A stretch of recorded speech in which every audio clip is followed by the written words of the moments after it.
مجھے کیا پتا تھا کہ جس چراغ کو میں نے اپنے اندھیروں میں اجالے کے لیے جلایا تھا وہی اجالا میری زندگی کے اندر اندھیرا کر کے رکھ دے گا۔ آج آپ جتنے بزرگ بیٹھے ہو، سوائے اکا دکے کے بتاؤ کس کو امید ہے کہ آپ کا بچہ آپ کو جنازے کو کندھا دے گا اور قبر پہ جا کے تھوڑی دیر کھڑا ہو کے روئے گا، اللہ کو اس کے رونے پہ ترس آئے گا؟ ہے کوئی ایسا بچہ؟ جمعے کی نماز پڑھ کے سارے کھانے کی ٹیبل پر اکٹھے ہو گئے، بجائے یہ پوچھنے کہ آج کل کیا چل رہا ہے، کیا پڑھ رہا ہے، کیا چل رہا ہے، یہ پوچھنا بچے کبھی کسی کا جنازہ پڑھا ہے؟ جی بابا پڑھا ہے، ماموں کا پڑھا تھا اللہ زندگی دے، خالہ کا پڑھا تھا اللہ زندگی دے، پھوپھی چاچے کا پڑھا تھا اللہ کا، بیٹے میرا بھی تو جنازہ پڑھنا پڑے گا، بتا میرے جنازے میں تو دعا کون سی کرے گا، مجھے پڑھ کے سنا۔ اگر تیرا بچہ اللہم اغفر لی حینا و میتنا سنا دے تو سمجھ اس کی دعا تیری جنت میں لے جائے گی۔ دھرتی یاد کر کے عمر تجھے رویا کرے گی، زمین یاد کر کے تجھے رویا کرے گی، آسمان یاد کر کے تجھے رویا کرے گا، کیونکہ میرے عزیزو اللہ اکبر، حضور علیہ السلام کی زبان مبارک سے جملہ نکلا تھا، فرمایا عمر جس گلی میں جا کر تو کھڑا ہو جاتا ہے اللہ کی عزت کی قسم اس گلی سے شیطان بھاگ جاتا ہے۔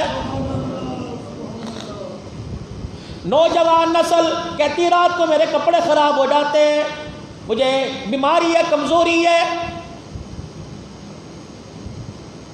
علماء اکرام نے فرمایا رات کو سونے سے پہلے اپنے سینے پر یا عمر لکھ لیا کرے، انشاءاللہ شیطان پاس نہیں آئے گا۔ خدا پاک کی قسم اللہ جل شانہ نے اس دھرتی کے اوپر جوان ایسے فوجی پیدا کیے جو پیلے رنگ کی میرے عزیزوں وردیوں کے اندر ہیں۔ اللہ کی قسم یہ پاک فوج کے جوان اپنی گنے نہیں، میزائلوں کا اور توپوں کا رخ نہیں، اسرائیل کو یوں گھور کے دکھا دیں، خدا پاک کی قسم اسرائیل کب سے مسلمانوں کے قدموں میں آ کے بیٹھ جائے گا۔ پورے عرب ممالک میرے عزیزوں اسرائیل کو تیل دینا بند کر دیں، خدا پاک کی قسم یہ مسلمانوں کے آگے گھٹنے ٹیک دے گا۔ اگر میرے عزیزوں مسلمانوں کے ملک سے جانے والی امداد میرے عزیزوں فلسطین میں اسرائیل داخل نہیں ہونے دے رہا تو وہاں کی پروڈکٹ میرے عزیزوں وہاں کی گندی مصنوعات کو ہمارے ملک کے اندر کیسے اجازت کے ساتھ داخلہ دیا جا رہا ہے؟ اس کا جواب دو۔ ہار جیت مقدر کی ہے۔ میں کل مولانا طارق جمیل صاحب سے ملنے گیا، مجھے طارق جمیل لگا ہی نہ، مجھے تو کھوکھلا اللہ اکبر بغیر پتوں کے درخت لگا۔ میں نے کہا کسی وقت گر جائے گا، میں نے کہا حوصلہ کرو، کہ کمر ٹوٹ گئی اب کھڑا نہیں ہو سکتا۔ دو بندے پکڑ کے لے جا رہے تھے، کہنے لگے عبدالحنان دعا کرنا، اللہ اکبر بیٹے باپ کا جنازہ اٹھائیں، کوئی باپ جوان بیٹے کا جنازہ نہ اٹھائے۔ میں جوان پتر دا جنازہ چکیا، میرا بچے کوئی نہیں۔ میں ساری زندگی ممبر پر بیٹھ کر لوگوں کو صبر کی تلقین کرتا رہا، لیکن جب اللہ اکبر آزمائش میرے گھر میں آئی تو پھر صبر میرے ہاتھ سے باہر جا رہا ہے۔ اللہ کی قسم اس کے رونے پر مجھے پتہ ہے جب مغرب کی نماز پڑھانے لگے کہنے لگے بھائی جب سنتوں کے بعد 2 نفل پڑھنا، میں جھولی پھیلا کے کہہ رہا ہوں ان نفلوں کا ثواب میرے بیٹے کو دے دینا، یہ طارق جمیل پر تمہارا احسان ہوگا۔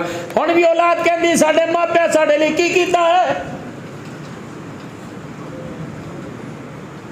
بابو جی اس سے بڑی بدنصیبی کیا ہوگی کہ 4 بیٹے، چاروں کو باپ بڑا پڑا ہے، غسل کے لیے مولوی صاحب کو بلایا، 4 بیٹوں کو غسل دینا نہ آیا۔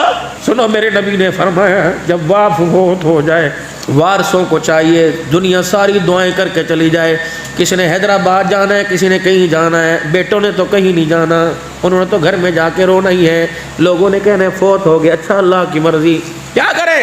اگر 4 بیٹے چاروں باپ کی قبر پہ بیٹھ جائے، اللہ کو اتنا رو کے دکھائے کہ قبر والے پہ اللہ کو ترس آ جائے، کتنا روئے 15 منٹ 2 منٹ، فرمایا نہیں، علماء نے فرمایا حدیث میں آتا ہے جتنی دیر میں ایک اونٹ ذبح کیا جاتا ہے اس کی کھال اتاری جاتی ہے، اس کے پیسز بنائے جاتے ہیں، اس کی بوٹیاں بنائی جاتی ہیں، پھر تھیلیوں میں ڈال کے یہ میرے تقریباً 2 سے 3 گھنٹے کا پروسیس ہوتا ہے، ایک اونٹ کم از کم اتنی دیر میں ذبح ہو کے تقسیم ہوتا ہے۔